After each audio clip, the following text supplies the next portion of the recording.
Okay, good evening. There's a picture of what used to be Woodlawn Elementary School. Um,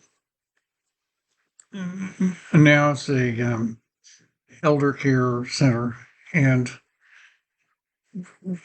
and that's where my mother actually passed away. And some other pictures, Ocean City, um, back in the 19 where we used to go in the 1950s. The house, another picture of the house that I grew up in from me at the piano. That's going to be very important in this video. For the farm in Ohio near Kipton, near Oberlin, that we used to go to in the summer.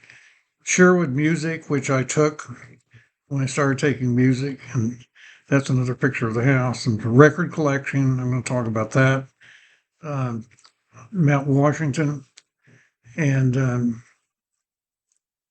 Washington Lee High School, and a wooden homemade pinball stadium made of wood. We made several of them back in the 50s. And near William and Mary, where I was picked up when I was thrown out. I've shown that a lot of times.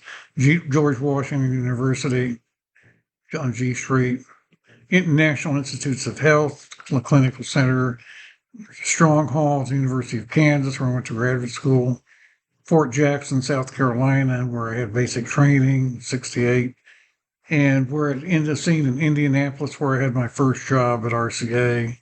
And my condo in Dallas, the last year in the 80s, I was living there, and some just other scenes.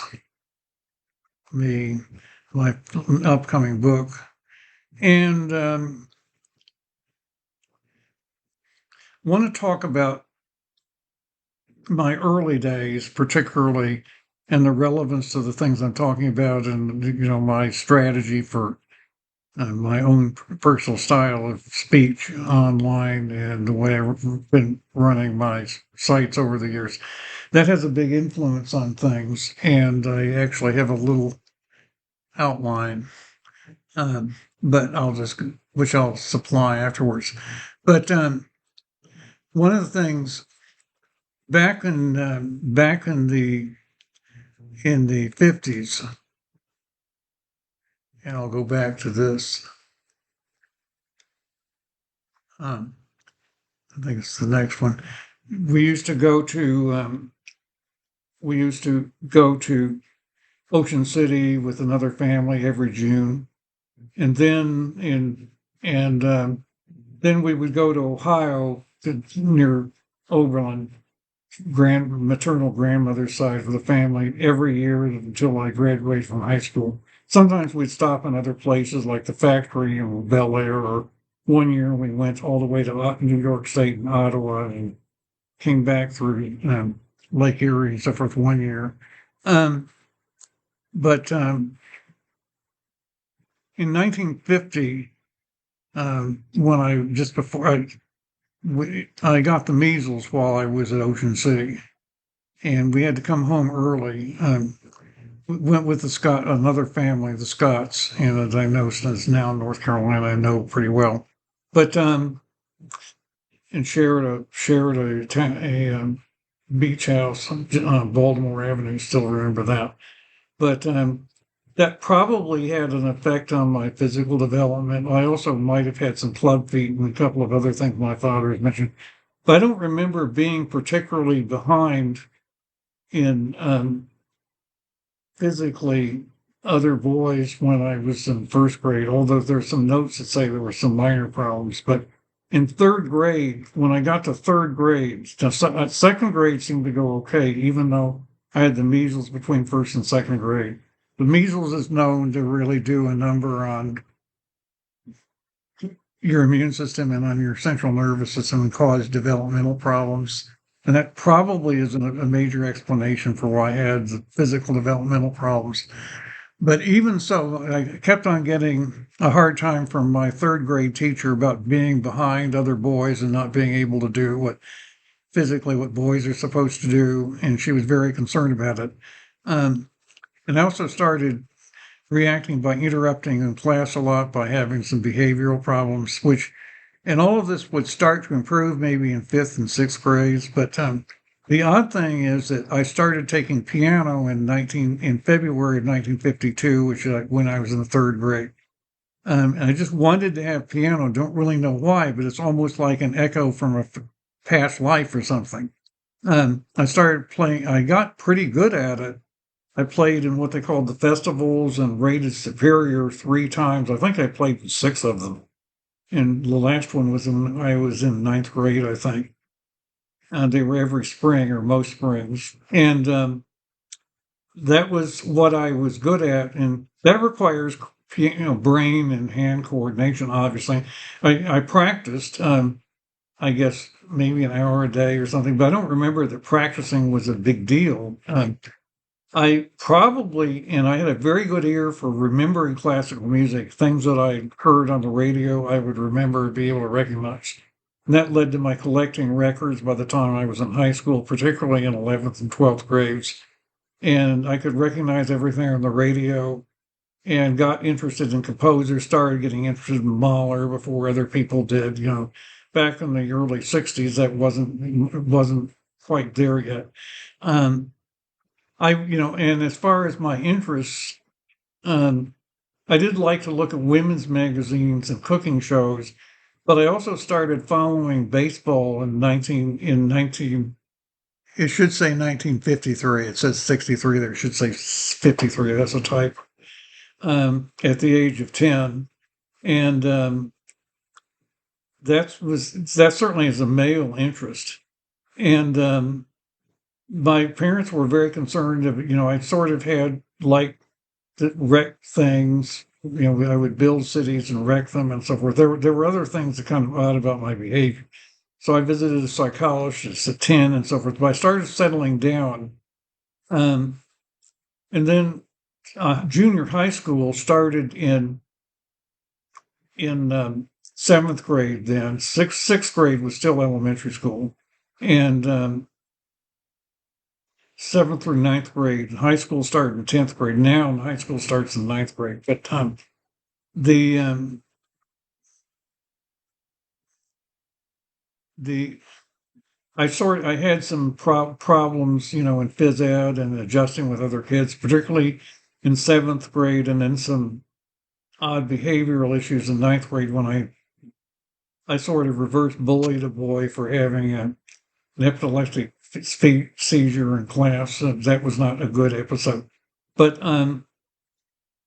during this time, the values were, every man was supposed to get married and have children, and that gave a man agency. It gave him a reason to be in public life, as much as there was public life then. And it also meant that if the rules for moral behavior for everyone else, even those who were not as inclined, to marry, were very strict, and if you banned all other kinds of sexuality, that made heterosexual marriage even more valuable. And it tended to mean that most men grew up, got the message and grew up with the idea that they needed to do this. And but when I was in high school, toward the end of, particularly my senior year, when I was in the Science Honor Society, a few of the students, particularly on that weekend trip, that Memorial Day weekend trip to Mount Washington in 1961, a couple of them started, talking to me about dating girls and what it meant to them, and how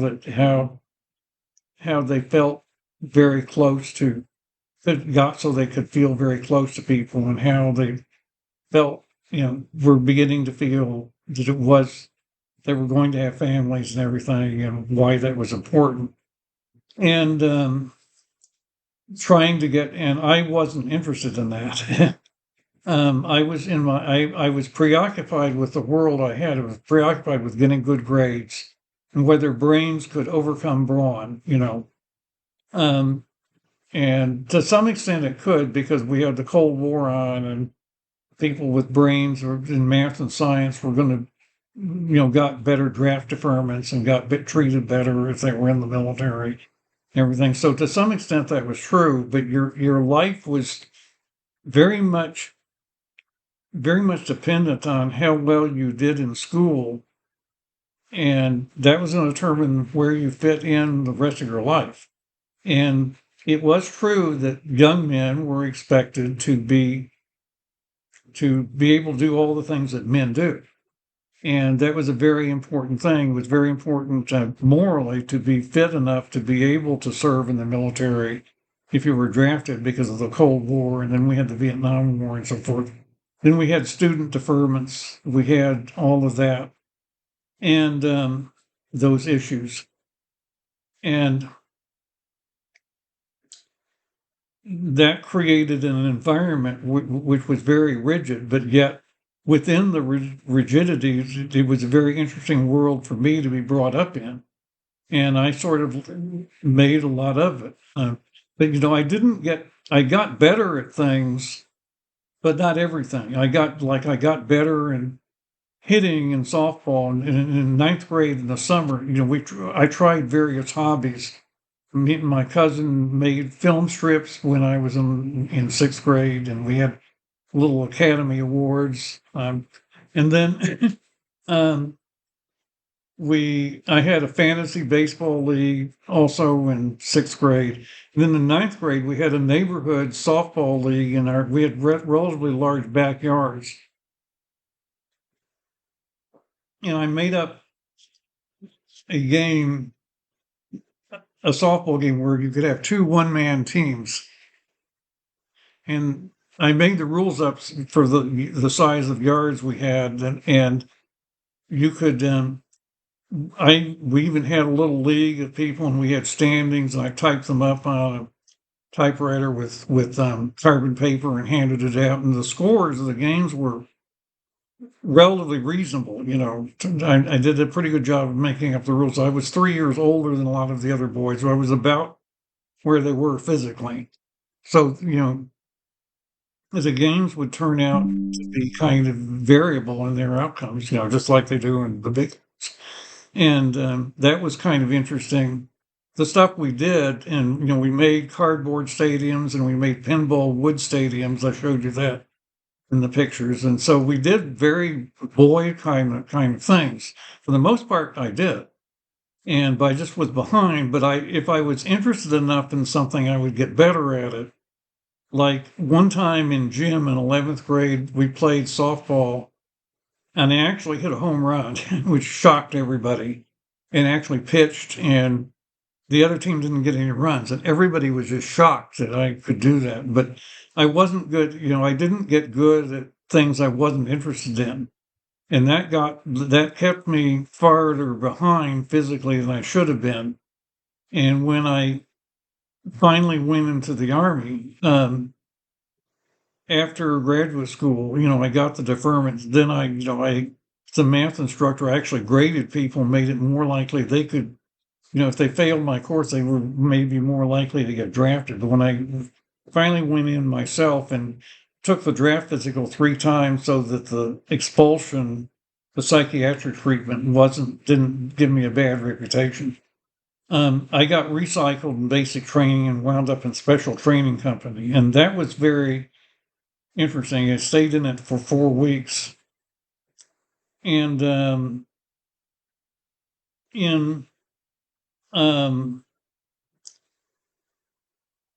when I was getting out of special training company and going back to regular basic, I was somehow asked to go over and talk to a couple of the kids that had been in, or the young men that had been in special training for 6 months, and one of them was quite obese, and another one just was very weak and very incompetent. But they were essentially being penalized, basically being imprisoned for not living up to the standards of what was expected of young men, which is, you can see where this leads today. You can see why people today want to have a philosophy where they can name their own gender identity and not be compared to other people by birth sex when they're not going to turn out very well.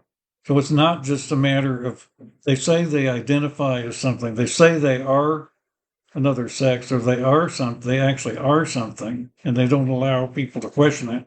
But actually, it's because our attitude for people was so judgmental as to whether they could conform to all of what we demanded of every young man and then every young woman is to make it in life. That obviously some people won't make it, so obviously a lot of people would rather have another system to be identified by, and that's behind a lot of the gender ideology. I think, um, a very small percentage of people um, may have a real issue as youth, but most of it is probably because of the simply needing to be looked upon better, and that's something I've talked about. But um, one of one of the most important things is that if you again if you have a family and have children, you have skin in the game already. Um, you're going to have a reason to have a stake and a reason to be listened to if you speak out in public. So that's another thing. And if you don't, so as things started to change after Stonewall and as homosexuality gradually became more acceptable, and we went through the AIDS crisis in the 1980s when I was in Dallas. I came out again in 1973, and we went through the AIDS crisis. Um, but as it got more as it gradually got more acceptable, um, as it gradually got more acceptable, um, it got harder for people raising families to feel they were really motivated to stay together. Now other people say that the gay rights came about because of the loosening of the straight world, which may be partly true too. But um, when um, so um, well, as I'm trying to okay, as I got in, as I got to working in jobs after the army, after the army and everything, I noticed that most people were married and made a lot, and I noticed that a lot of married men didn't look very good, and looked. How could anyone be attracted to them? So I started thinking that maybe I really will be able to have a family myself, and really should try to. And then when I was 28, like in 1971, after it was on my second job and had made a certain friendship and everything, I dated one girl for a while, and that became very interesting as far as the things we did, the events we went to together and everything. But I never really felt any erotic interest. I only had the stimulation of seeing other men, not the private things particularly, but men that were good looking and looked physically fit and looked like what men were supposed to be that I wanted to be like. So the upward affiliation issue was still with me, and I never really outgrew grew that, but I thought I would. But eventually I decided to come out in 1973 and then everything, and I lived in New York and lived in Dallas. I sort of almost had a relationship in 1978, and that was a little story. And then the AIDS epidemic in Dallas, in when I did get into volunteering somewhat and became somewhat of a public figure in Dallas, advocating for people to be a lot more careful and getting into the clinical aspects. One of the things is that in those days, I had a life. We didn't have the internet yet, but I had a lot of agency in my life through the things I had: a record collection, music memory, chess, a lot of the things I did. And the fact that it was very easy to travel all the time on Southwest Airlines, it was much easier to travel then and to go places yourself than it is now, because we didn't have all the security. We hadn't had 9/11 yet and all of that kind of thing. So it was, life was actually pretty rewarding then. But one of the things I also wanted to mention that I didn't at the end of the last video, that when we got into being able to post things online, like in the late 90s, as I described in the last video, one of the things, I had written a white paper back in around 2000 explaining, that you really shouldn't be doing that if you are a manager at work and have other people reporting to you, or if, like, you do underwriting decisions for customers or something. And when I moved, I think I mentioned that in the last video, when I wrote the book, I moved to Minneapolis and transferred within the company to avoid a conflict of interest. And we had a discussion about those kinds of issues. And so for a long time, I was surprised at how lenient the atmosphere was for people posting online, that there wasn't more care given to it than there was, and then you started having problems, hearing about problems in the workplace in the early 2000s. You started hearing about conflicts and about chat rooms and inappropriate behavior and minors and things like that. That NBC series, To Catch a Predator, that happened with the chat rooms. You start hearing about a lot of negative things. That my own life, I went from being very concerned about work, that I could ruin my own career just at work by a mistake at work, to being very affected by what happens in the external world. That's kind of an interesting thing. But those are the thoughts I kind of wanted to leave you with about my own earlier life tonight. So I just wanted to go over that. And I do thank you for listening.